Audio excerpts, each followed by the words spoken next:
మనవరాలకి అందరికీ కూడా ప్రభు పేరట ప్రత్యేకమైన వందనాలు తెలియజేస్తూ ఉన్నాను.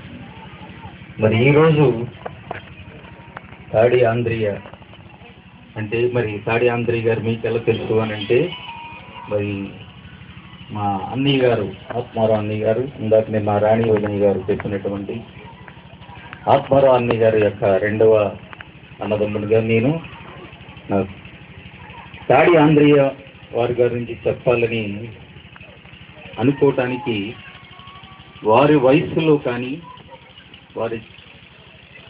నేను అంతటి వాడిని కాదు. అయినప్పటికీ వారిలో నేను చూసినటువంటి కొన్ని విషయాలు మూడు విషయాలు చెప్పాలని నేను ఆశపడుతూ ఉన్నాను.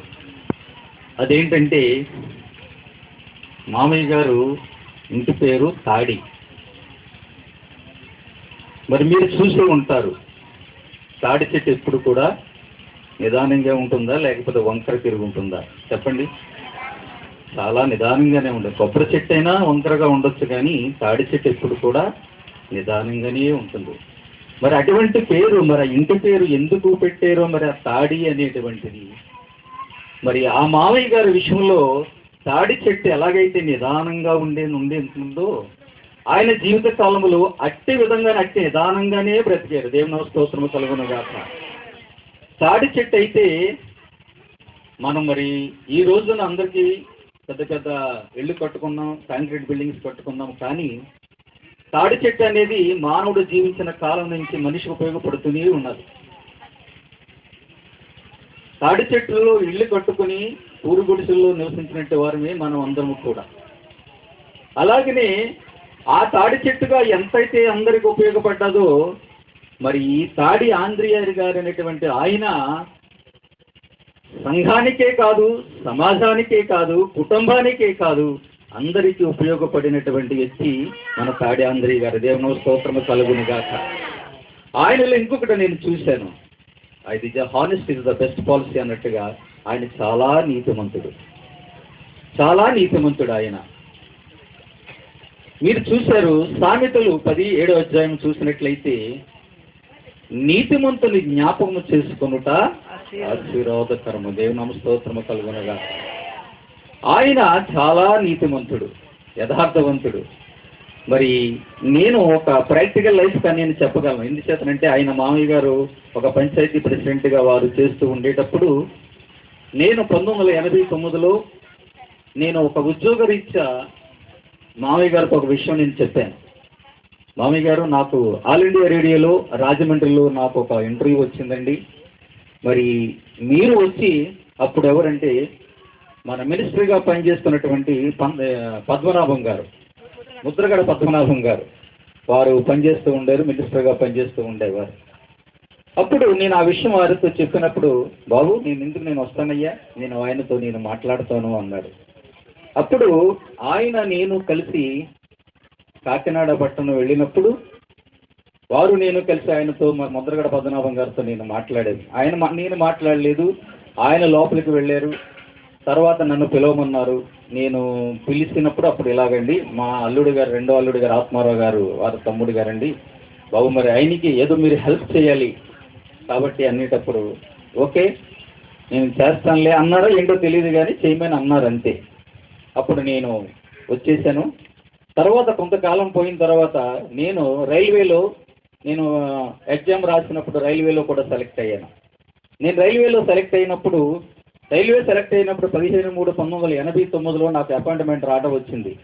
వచ్చిన తర్వాత ఈ రాజమండ్రి టీవీ స్టేషన్లో కూడా నాకు ఇంటర్వ్యూ వచ్చినప్పుడు అనుకున్నాను, అరే ఒక సామాన్యమైనటువంటి వ్యక్తి మా మామయ్య గారు, తాడి ఆంధ్రియ మామయ్య గారు ఒక మాట చెబితే ఒక స్టేట్ మినిస్టర్ ఆయన మాట విని నాకు రికమెండేషన్ చేసాడేమో, అందుకే నాకు ఈ ఉద్యోగం వచ్చింది అనుకున్నాను. దేవుని స్తోత్రము కలుగునుగా. అంటే అందులో ఆయనది ఏటుంది? ది హానెస్ట్, ఆయనలో నీతి ఉంది. మరి యోగ భక్తుడు తెలివిస్తున్నాడు కదా, నేను నీతిని ధరించుకున్నాను కాబట్టి అది నన్ను వస్త్రముగా ధరించుకుంది. దేవునామ స్తోత్రము కలుగునుగా. మరి మామయ్య గారు ఆయన నీతి అనే వస్త్రాన్ని ఎప్పుడూ ధరించుకునేవాడు, తెల్లని వస్త్రం ధరించుకునేవాడు. కాబట్టి ఆ నీతి అనేది ఆయన కాపాడుకుంటున్నాడు. కాబట్టి మనం ఈ రోజున ఆదరణ అనేది ఒక ప్రక్కన పెడితే ఆచరణ అనేది కూడా చాలా ముఖ్యం.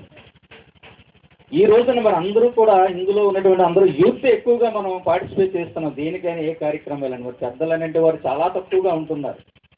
ఈ రోజున పెద్దలను విడిచిపెట్టి మనం ఏదో కార్యక్రమాలు చేస్తున్నాం అనేది కాకుండా పెద్దల యొక్క ఆలోచన, పెద్దల యొక్క మాటలు మనము ఫాలో అయినట్లయితే అది దేవునికి కూడా ఆశీర్వాదకరంగా ఉంటుంది.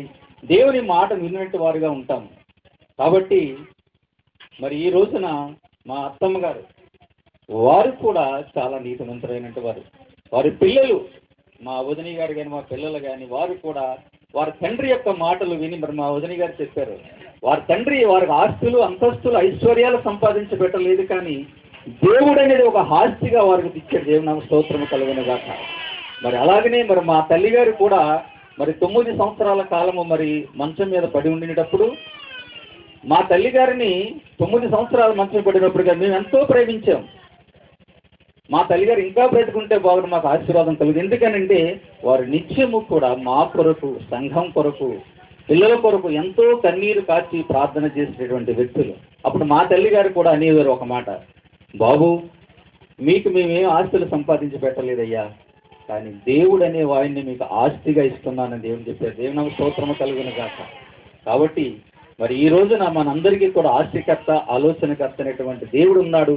అలాగే నీ పెద్దలైనంటే వారిని కూడా మనం ఎప్పుడు కూడా ప్రేమిస్తూ వారు చెప్పినటువంటి మాటల్లో, వారు నడిచినటువంటి నడతలలో కూడా ముందుకు వెళ్ళాలని, మరి మీకు కూడా మీ కుమారులైన వారికి మరి మీ తండ్రి యొక్క పేరు మీరు కూడా పాటించి వారి స్థాపించినటువంటి ఆ యొక్క నీతి అనేటువంటి పునాది మీద మీరు